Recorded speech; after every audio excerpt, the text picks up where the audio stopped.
There's something about sleeping in the woods that changes after the sun goes down. During the day, a forest can feel peaceful. The birds are singing. The wind moves through the trees. You can see for hundreds of feet. But at night, the same forest becomes something completely different. Every branch looks like a silhouette. Every distant sound seems closer than it really is. And when you're sitting inside a small tent, miles away from the nearest town, there's one thought that becomes almost impossible to ignore. What if you're not alone? Tonight, we're going into the woods. These are 5 disturbing camping encounters, told as allegedly true experiences.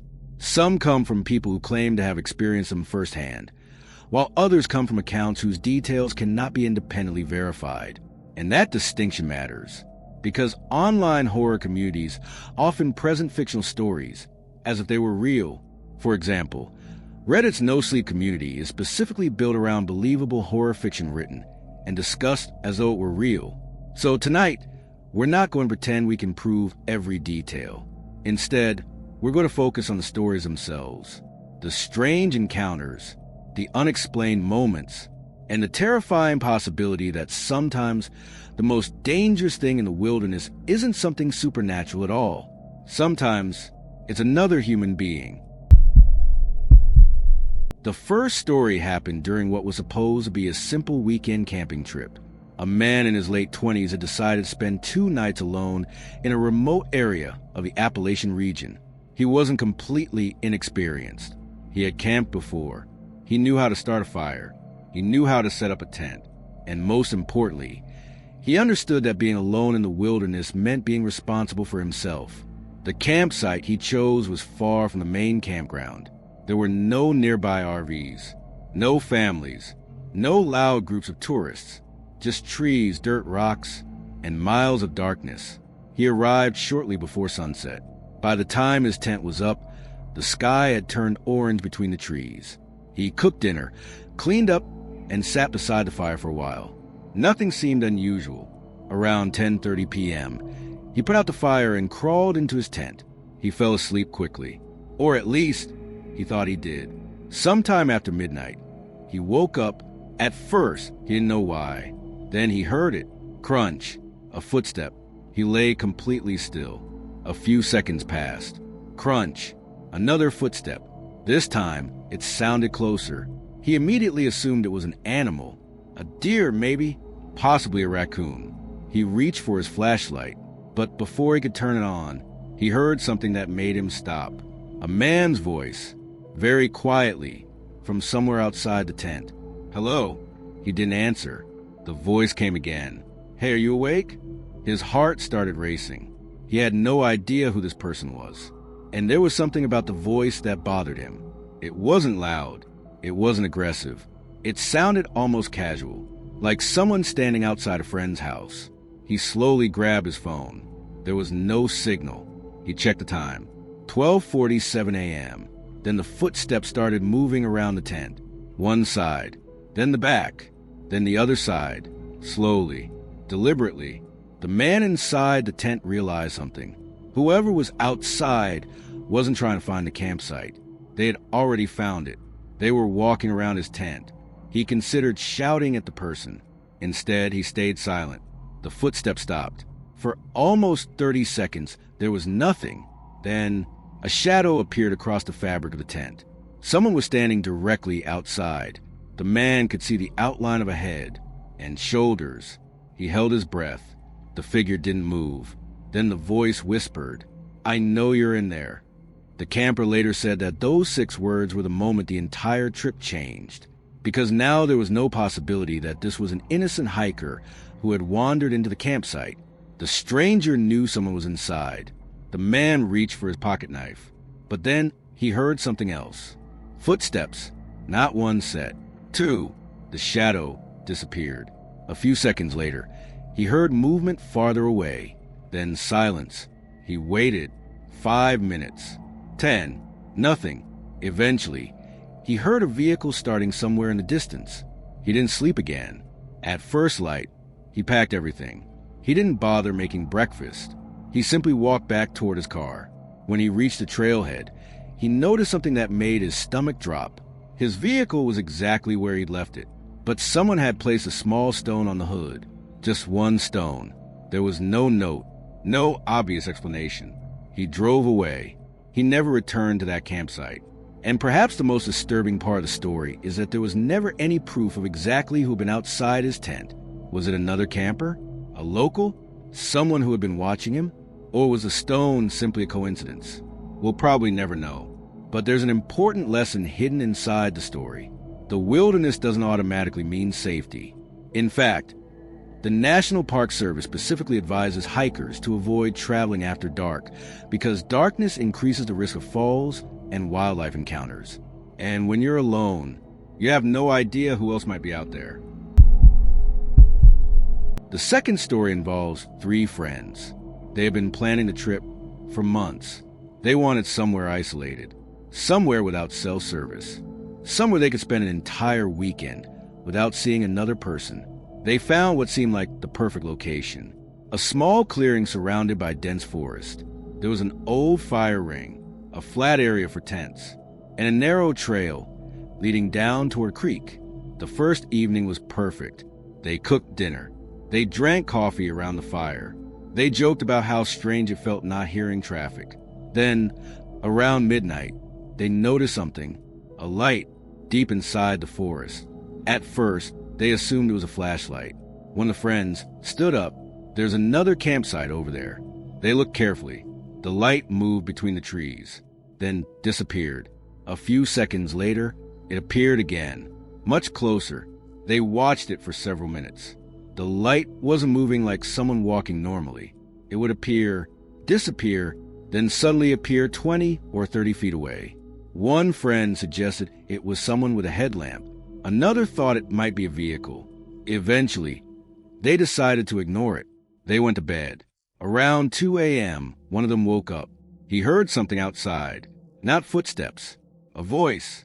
He couldn't understand the words. He woke his friends. The three of them listened. There was again a voice somewhere beyond the trees. Then another. Then another.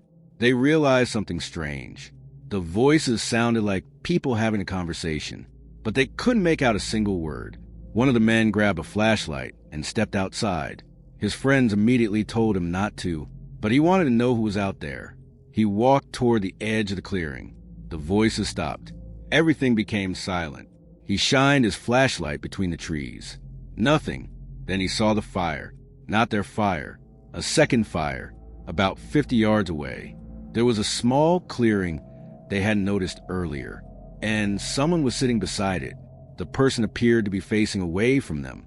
The camper called out, "Hey!" The figure didn't respond. He called again. Nothing. Then the figure slowly turned its head. The camper froze. He later described the movement as unnatural, not because the person did anything impossible, but because they turned their head extremely slowly and stared directly at him. He immediately backed away. When he returned his friends, they packed their belongings. They didn't even bother extinguishing their own fire properly before leaving. The strange part came the next morning. They returned with park staff, but when they showed them the location, there was no campsite, no fire ring, no ashes, nothing. The forest looked untouched. One of the friends insisted they had all seen the same thing. 3 people, 3 witnesses, 1 fire, but no evidence. Was it another group camping illegally? A distant fire distorted by darkness? Or was the darkness simply playing tricks on them? Whatever the explanation, none of the 3 friends ever camped there again. And that's something worth remembering about wilderness stories. At night, distance becomes incredibly difficult to judge. A light that seems 50 feet away can actually be hundreds of feet away. A sound that seems close can come from much farther than you think.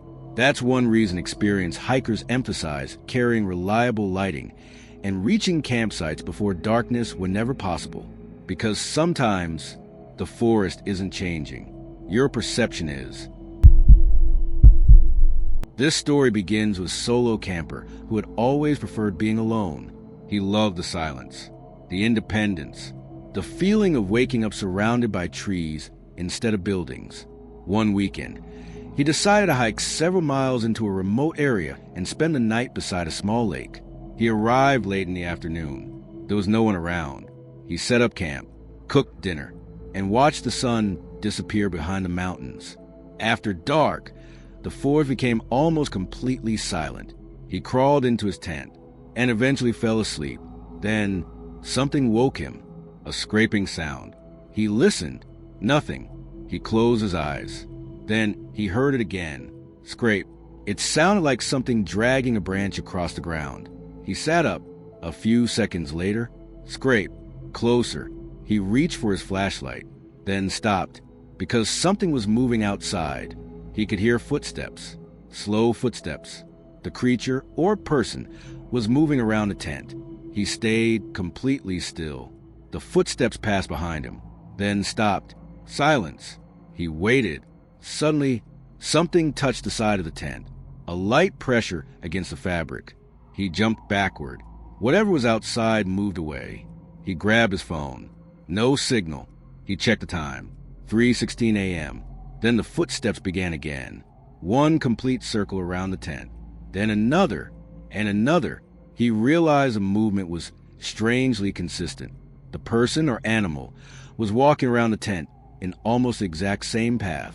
3 times. Then 4. Then 5. He finally decided he couldn't stay inside. He grabbed his keys, flashlight, and backpack.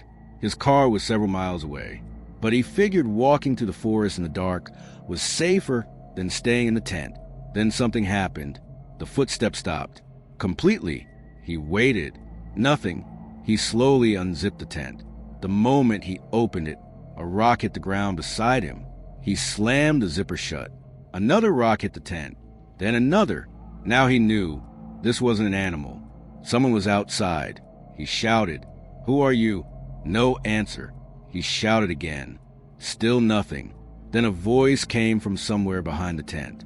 "Go back to sleep." He didn't. He waited until sunrise.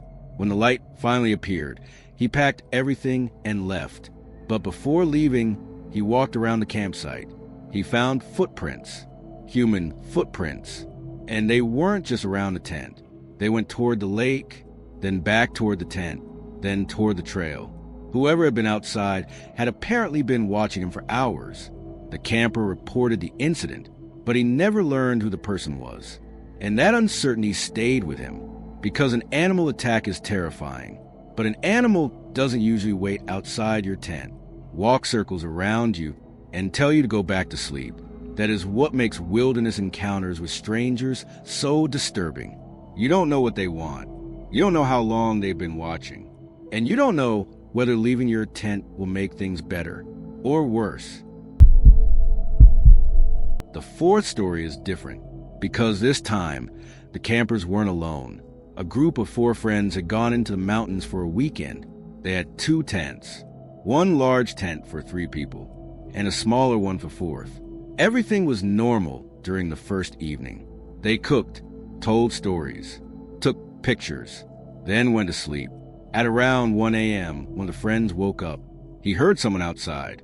He assumed it was one of his friends going to the bathroom. Then he heard a voice. "Guys?" He opened the tent. Nobody was there. He checked the smaller tent. Empty. He assumed his friend had gone for a walk. That seemed strange, but not impossible. He returned to the tent. 10 minutes later, he heard footsteps coming back. Then a voice. "Hey!" He opened the tent. His friend was standing there, but something was wrong. The friend looked terrified. He whispered, "Don't turn on the flashlight." The camper didn't understand. "Why?" His friend pointed toward the trees. There was something moving between them. A person. They watched silently. The figure moved closer, then stopped. It was wearing dark clothing. Its face couldn't be seen. The friends remained inside the tent. They didn't speak. They didn't move. After several minutes, the figure disappeared into the forest. The friend who had been outside explained what happened. He hadn't been walking around. He had been asleep. He woke up because he heard someone calling his name. When he opened his tent, a person was standing several feet away, just watching him. He thought it was one of his friends. So he said, "What's up?" The person didn't answer. Instead, they slowly stepped backward into the trees. That's when he realized it wasn't his friend. He immediately ran toward the other tent. The group decided to leave, but there was a problem. Their car was parked several miles away, and it was completely dark. They packed as quietly as possible. Then they started walking. Halfway down the trail, they heard something behind them. Footsteps. The group stopped. The footsteps stopped. They started again. The footsteps started again. They began walking faster. So did the person behind them. Eventually, they reached the vehicle. Everyone got inside. They locked the doors. Then waited. Nothing happened. They drove away. The next morning, they returned with authorities. There was no obvious sign of the stranger, but one detail bothered them. The smaller tent had been moved, only a few feet. Not enough to notice immediately, but enough to know that someone had touched it. And that meant the person hadn't simply wandered past their campsite. They had approached it, close enough to touch the tent, close enough to know someone was sleeping inside. There are plenty of explanations for an encounter like this. It could have been another hiker, a local resident, someone intoxicated, or someone with bad intentions. But regardless of the explanation, the danger was real enough that the campers decided not to stay and find out. And that's probably the smartest decision anyone can make in the wilderness. You don't have to prove that something is dangerous. If something feels seriously wrong, leave. The final story is the strangest one, and it's also the one that the person who told it reportedly had the hardest time explaining. A couple had gone camping near a large forested area. They had been there before. The location was familiar. They knew where to park. They knew where the trail started. They knew where the best campsite was. Nothing about the trip felt unusual until the second night. They were sitting beside the fire when they heard someone shout from the woods, "Help!" Both of them immediately stood up. The voice sounded like a woman. They looked at each other. Then came the voice again. "Please help me." It sounded closer. The man grabbed his flashlight. His partner told him not to go, but they both believed someone might genuinely be injured. So they called out, "Where are you?" Silence. Then, "Over here." They followed the sound. Only a short distance.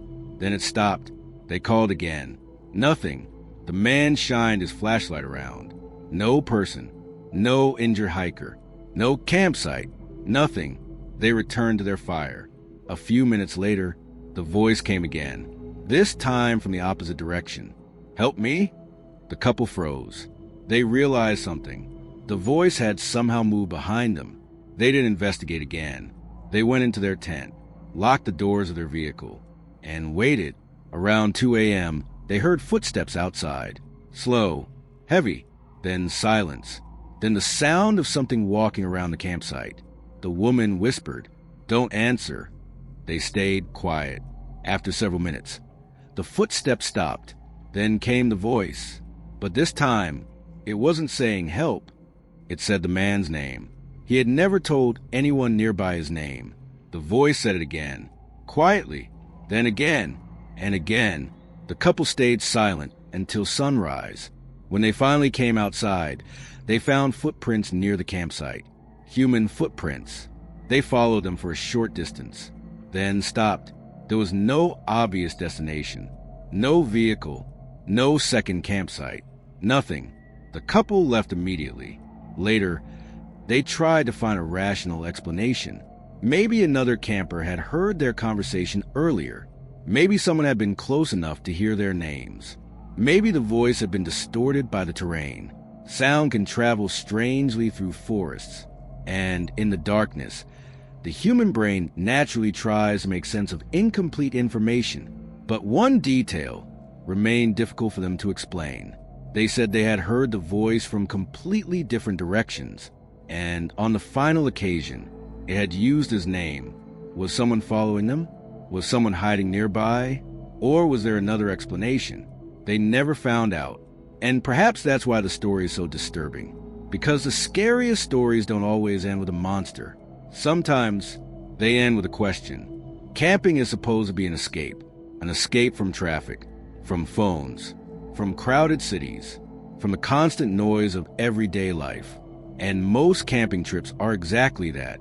Peaceful, beautiful, safe, But the wilderness has its own rules. Darkness reduces visibility. Self-service can disappear. Weather can change. Wild animals can appear unexpectedly. And there may be other people in the forest whose intentions you know nothing about. That's why basic preparation matters. The National Park Service recommends planning to reach campsites before dark, carrying a reliable headlamp, and taking wildlife encounters seriously. And perhaps the biggest lesson from these stories is simple. Trust your instincts. If something feels wrong, don't stay just because you want to prove you're not scared. If someone is behaving strangely, create distance. If you lose your sense of direction, don't keep wandering deeper into the darkness. And if you ever hear something outside your tent at 3 a.m, remember, you don't have to know what it is. You only have to decide what keeps you alive. Because the forest doesn't care whether you're brave. It doesn't care whether you're curious. And it definitely doesn't care whether you're trying to prove that the scary stories aren't real. Sometimes, the safest decision is simply to leave. And maybe that's what makes camping horror so terrifying. Because unlike a haunted house, the woods are real, the darkness is real, the isolation is real, and somewhere out there could be something watching. So the next time you hear a strange sound outside your tent, don't immediately assume it's an animal. Don't assume it's the wind. And whatever you do, don't assume you're alone. If you enjoyed these stories, subscribe to the channel and turn on notifications. Because next time, we may be going even deeper into the darkness. Until then, keep your flashlight close, keep your tent zipped, and whatever you hear outside, don't answer.